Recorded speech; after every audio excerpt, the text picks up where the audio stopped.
Gilbert's Bar G Ranch sits between the Rocky Mountains and the Sinbad Desert in Castledale, Utah.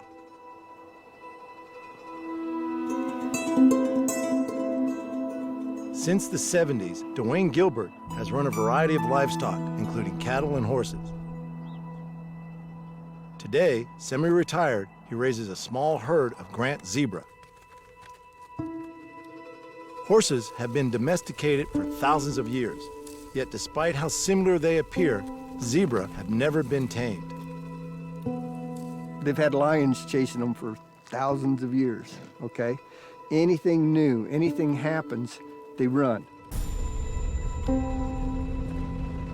That's the only thing they know is to run or bite and kick. So if they're cornered, they're gonna bite and kick.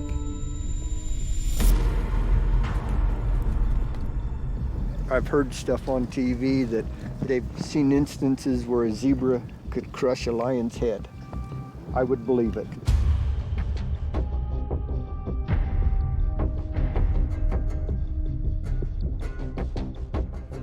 Duane has been running zebra for around 20 years and applies the knowledge he's gained from raising horses. We raised horses for a lot of years. We had a breeding stallion, run 20 head of brood mares.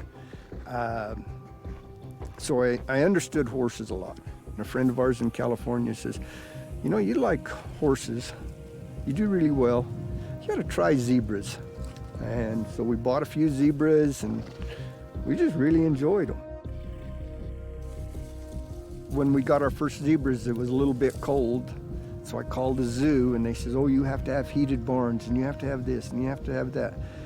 So I did that and the zebras were beating each other up.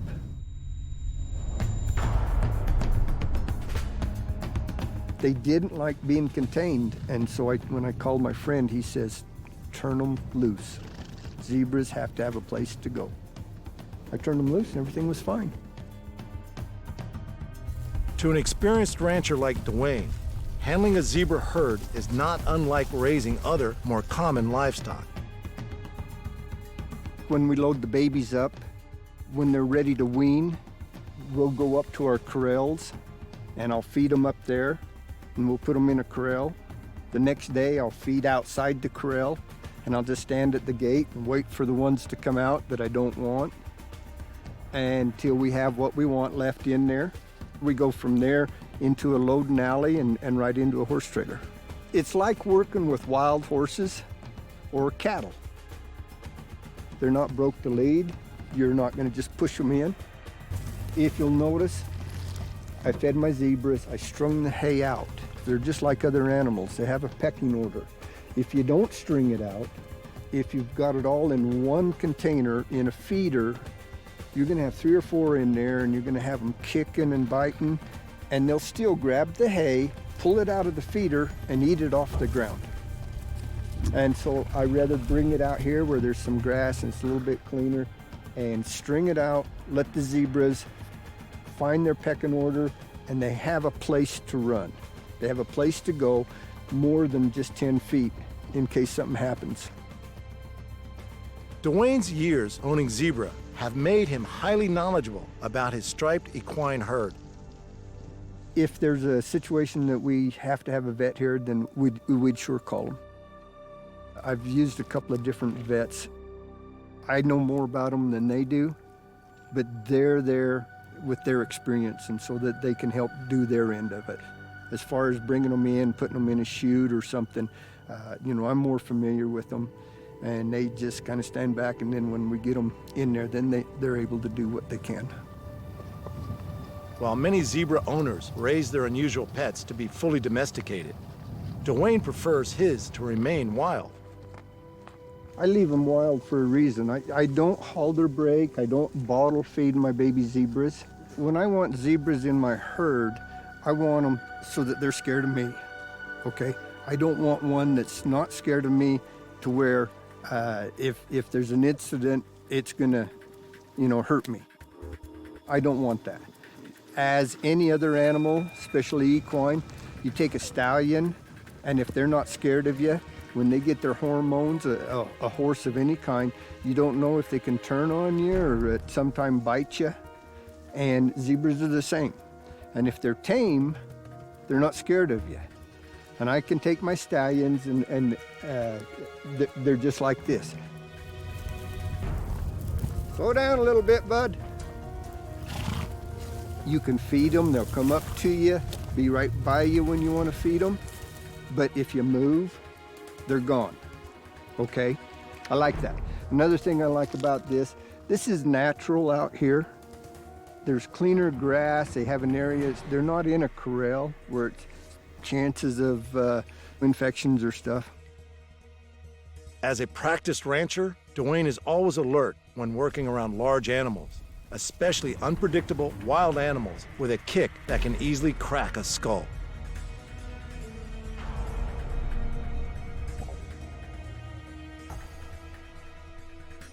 We do have coyotes here. We have mountain lions that will come down occasionally from the mountains.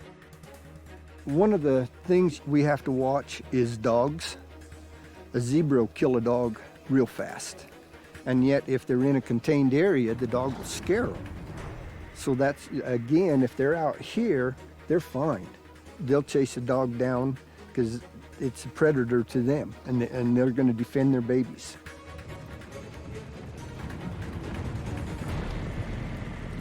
I could probably walk over there, but anybody different, they're just scared.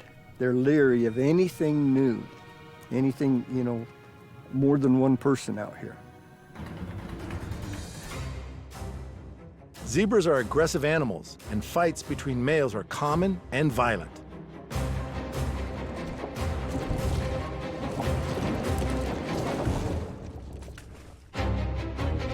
In May of 2018, a woman in Zimbabwe was attacked by a zebra she had kept as a pet for 10 years.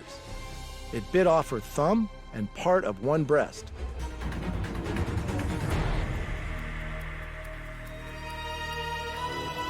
Even as an old hand, highly experienced in handling livestock, Duane has been on the receiving end of a zebra's bad mood. There was a time I sold a little male zebra, and he was, I think, 3 or 4 months old. And the guy wanted me to deliver him. So in order to keep it calm, to keep from hurting itself, I rode in a horse trailer with it, and I had a halter on it, and I would hold it. And he kept trying to bite my leg. Every time you'd think he was okay, he'd go wham, and he'd try to bite my leg, and I'd have to hold his head up. You know, another time we weaned a baby that was just a week old from its mother, and I usually run them through a chute that's got rubber belting on it to protect them, and then we just let the mother out and hold the baby. Well, I got in with the baby after the mother got out, and she was going over the top trying to bite me. I thought, you know, this is not a good situation. I should have been farther away, but luckily she couldn't reach me. But there again, she was protecting her baby. A strong protective instinct and an equally strong tendency to startle makes for a highly unpredictable animal.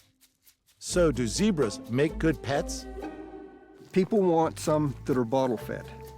When they want a bottle fed one, they take them anywhere from 2 days old up to 10 days old to 30 days old, and they can still bottle feed them. When they bottle feed them, it just makes them gentler. Petting zoos want a gentle zebra, okay? People that want to put one with a couple of horses and have in their yard, in their pasture, they want one that's calmer, so they'll buy one and raise it on a bottle. Other people, I've seen them take them at 6 months old, 10 months old, a year old, and put a halter on them and still break them to lead. They take a lot of work in order to get them at that point, though. A bottle-fed baby will bond with the person that's feeding it. We've seen an instance in California one time. We visited some friends, and they had a little bottle baby zebra, and it was only 30 days old. And they had kind of a party. Well, this zebra would follow its mother around, which is feeding her, you know, on a bottle, follow her around, and if somebody would come up and talk to her, she would get in between the two people. Like, this is my mom, leave her alone. Duane also breeds and sells his zebras, and his customers have a whole range of different reasons for wanting to own one. You know, I've been raising them over 20 years, and, you just, I don't know, it just seems like we have a number of people every year still calling saying, I got a zebra from you, I want another one. And of course, petting zoos, they've been good clients. There's still so much of the public out there that doesn't know that you can own a zebra. And it seems owning zebras can also bring some completely unexpected surprises and special moments. One time a young girl from Salt Lake called me. She had heard we had zebras and she had just loved them. And I didn't know her. She called and says, if we brought a photographer down, could we get some pictures of me in my wedding dress with the zebras? And I says, you can try. But I says, you put a white dress on and step out in front of them zebras and they're gonna leave. And she says, well, I'd really like to try. I just love everything about zebras. Her and her mother showed up and she got in her wedding gown and had the photographer down here, and we came down here and I put some feed out for the zebras, and they left the feed and walked right up behind that girl in that white dress like, that is something different. You just don't know how they're gonna act. So many times I think they're gonna just run and get away from anything that's new, and yet all of a sudden they'll turn around and say, hey, this doesn't scare us. See, we've got one here that says, there is something different over there. They may not make good riding or working livestock, and their flighty nature makes them dangerous. But it's clear that the lives of Duane and his family are obviously enriched by having their very own zebra herd. We love our zebras. I'll come out here in my truck and watch them, and you'll see the same thing as you'll see zebras in the wild. And to watch them run and play, especially the babies, you'll get 4 or 5 babies together and they'll just run around the pasture playing and dart in and out of the other mares. And they're an animal. So you just have to watch them and learn